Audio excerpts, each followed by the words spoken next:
ဟိုးရှိရှိတော့ကလူသူအရောက်ပေါင်နေပါတယ်တောနက်ကြီးတစ်ခုရဲ့အလဲမှာဘသူမှမသွားရဲတဲ့ငကောင်းမိုင်းတောင်ကြားဆိုတာရှိခဲ့ဘူးလေအဲ့ဒီတောင်ကြားမှာလူတရက်စာလောက်ရှိတဲ့ကြောက်တုံးကြီးတွေကိုတော့အမီးနဲ့ရိုက်ခွဲနိုင်တဲ့အေယာမမွေကြီးတစ်ကောင်ရှိရလို့ပြောစမှတ်ပြုကြတယ်ရွာသားတွေကကြောက်လန့်လွန်းလွန်းအဲ့ဒီနာကိုခြေဦးမလှည့်ရဲကြပါမယ်တူတဆိုတဲ့လူငယ်လေးကတော့သူများနဲ့မတူခဲ့ဘူးသူကတဘာဝကိုချစ်မြတ်လို့သလိုတတ်တိလည်းအရန်ကောင်းတဲ့ဆေးရှာသမားလေးတယောက်ပေါ့တနေ့မှာတော့တူတာတယောက်သူ့အမေရဲ့ယောဂါကိုကုဖို့အတွက်ရှားပါးဆေးမြစ်တစ်ခုကိုရှာရင်းအဲ့ဒီတောင်ကြားတွေကိုမသိလိုက်ပဲရောက်သွားခဲ့တယ်ရုတ်တရက်လေငိန်သွားတယ်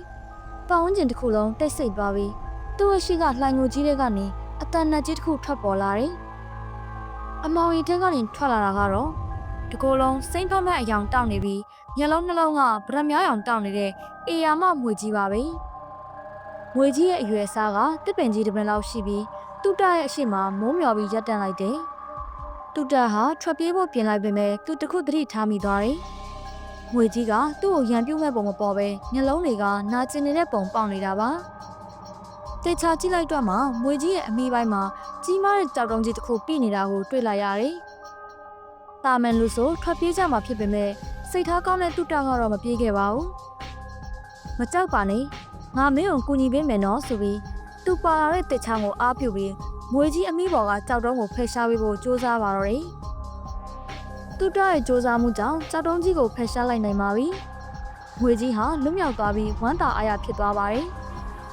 သူကတူတာကိုပပြင်းထောင်ပြီးကြည့်လိုက်ပေမဲ့ဒီတစ်ခါမှာတော့ကျေးဇူးတင်တဲ့အကြည့်မျိုးပါမွေကြီးဟာလှိုင်ငိုထဲကိုခဏဝင်သွားပြီးပါဇက်ထဲမှာတောက်ပနေတဲ့ကြောင်မြတ်ဒနာတစ်ခုကိုချီပြီးပြန်ထွက်လာတယ်